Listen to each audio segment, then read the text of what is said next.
মায়ের পেটে থাকতে একটা লোক কি কাম করে, কতটুকু কাম করে, তার কর্মপরিধি কতটুকু? খালি খাওন।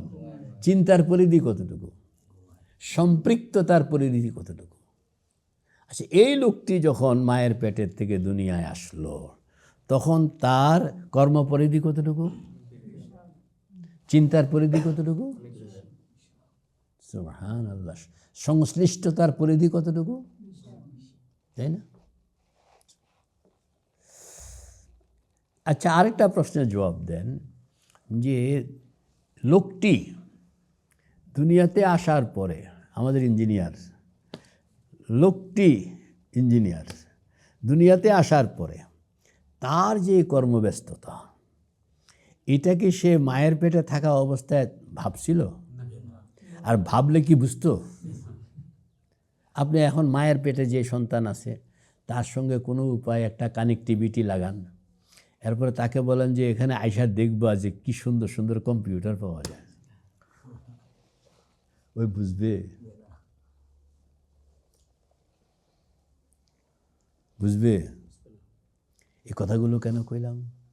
যে আল্লাহর হাবিব কবর শরীফের মধ্যে জিন্দা করেনটা কি, এইটা কনের লেগা।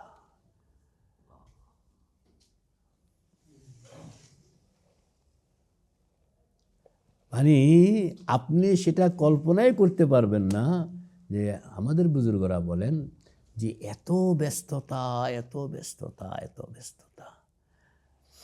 হায়াত বারজাখিয়াতুন আ'লা মিনাল হায়াতিদ দুনিয়া।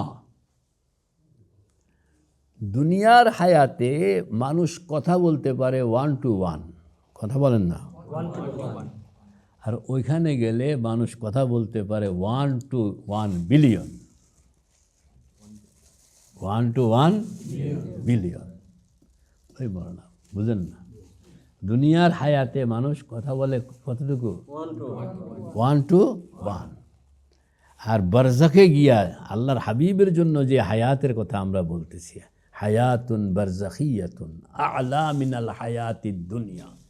কিভাবে আ'লা? দুনিয়ার হায়াতে একটা মানুষ কথা বলে 1 to 1, আর আল্লাহর হাবিব সেখানে গিয়া কথা বলেন 1 to 1 বিলিয়ন। দুনিয়ার কত মানুষ আল্লাহর হাবিবকে একই মুহূর্তে সালাম দেয় বলেন তো? তো গণতিতে আনেন না।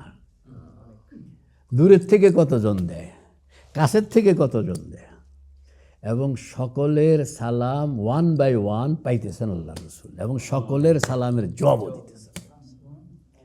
ব্যস্ততাটা বুঝেন?